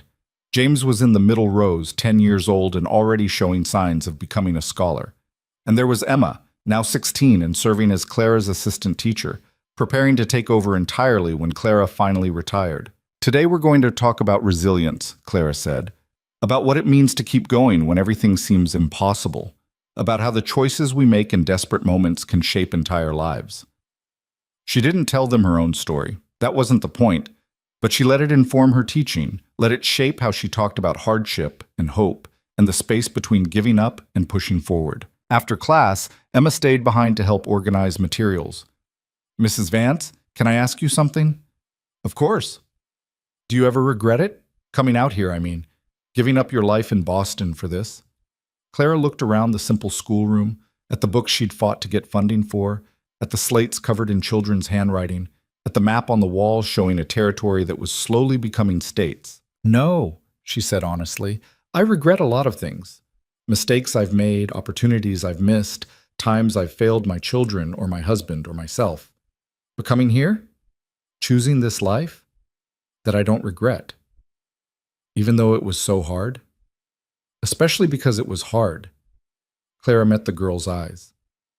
"Easy things don't change you. They don't teach you what you're capable of. I came here thinking I was desperate and broken. I learned I was stronger than I knew." Emma absorbed this. "I want to leave someday, see more of the world, but I'm scared I'll fail." "You probably will fail at some things. Everyone does." Clara smiled. "But failure isn't the end unless you let it be. It's just information, data about what doesn't work, so you can try something else." "That's what you did? After all those bride gatherings where you weren't chosen?" "That's what I did. I kept trying until I found something worth being chosen for." Clara paused. "Though in the end, I think Caleb and I chose each other. Neither of us was settling. We were both making the best decision we could with what we had." That evening, Clara walked home through the spring twilight. The ranch house rose ahead of her, larger now, more solid, with smoke curling from the chimney and lamplight glowing in the windows. She could see Caleb moving around inside, probably starting dinner. Hear the children's voices raised in some argument that would resolve itself before she arrived. This was her life, the one she'd built from rejection and desperation and a stranger's respectful offer. It wasn't perfect. Some days it was barely manageable, but it was real and earned and hers. She thought about that woman on the platform, about the fear and shame she'd carried, about how certain she'd been that being overlooked meant she had no value, how wrong she'd been. Being overlooked had been the best thing that ever happened to her. It had forced her to look beyond conventional measures of worth, to value things like partnership and resilience and honest respect. It had brought her to Caleb, who'd seen past youth and beauty to something more lasting. Clara opened the door to warmth and chaos. Sarah was setting the table while complaining about her brother. James was reading in the corner, ignoring her. Caleb looked up from the stove and smiled, the soft, private smile he saved just for her. "Good day?" he asked. "Good day," she confirmed. And it was. Not because everything was easy or perfect, but because she'd learned that good days weren't about absence of struggle. They were about having people to struggle with, about building something that mattered, about knowing that even on the hard days, she was exactly where she was supposed to be. 20 years after arriving in Wyoming, Clara stood at a podium in the new town hall. Sweetwater had grown into a proper town, nearly 300 people now, with businesses and churches and a newspaper. And they were dedicating the new school building, the largest in the territory, funded by territorial grants and local donations. Mayor Sykes, older now but still recognizable, stood to introduce her. Most of you know Mrs. Vance as our longtime teacher, but what you might not know is how she came to Sweetwater. She was one of the bride-gathering women, back when this town was barely more than a few buildings and a lot of hope. He smiled at Clara. She took a chance on this place, and this place is better for it. Clara stepped to the podium, looking out at the assembled crowd. She saw her family in the front row, Caleb, gray now at the temples but still solid. Sarah, 18 and planning to attend the new teaching college in Denver. James, 15 and already taller than his father. And 3 more children they'd had over the years, filling the spaces between. She saw former students, now parents themselves, bringing their own children to the school she'd helped build. Saw Beth Crawford, older but still sharp-eyed. Saw the community that had formed around this unlikely place. "I came here believing I was worthless," Clara said quietly. "I'd been rejected so many times I'd started to believe what those rejections implied, that I wasn't good enough, wasn't valuable enough, wasn't worth choosing." The room was silent. "But I learned something in this place with these people. Worth isn't about being chosen. It's about what you choose to build, who you choose to become, how you choose to contribute to something larger than yourself." She paused. "I chose to build a life here, to teach your children, to help shape this community. And in doing that, I found value I didn't know I possessed." She looked at Caleb, who was watching her with quiet pride. "I also learned that the right partnership isn't about one person choosing another. It's about 2 people choosing to build something together, about respect and honesty and shared purpose." Clara took a breath. "This school represents all of that. It's not just a building. It's a choice. To invest in the next generation, to believe in education, to build something that will outlast all of us. Thank you for making that choice. Thank you for letting me be part of it." The applause was warm and genuine. Clara stepped down from the podium and into Caleb's arms. "Good speech," he murmured against her hair. "Think they got the point? I think you told them what they needed to hear." He pulled back to look at her.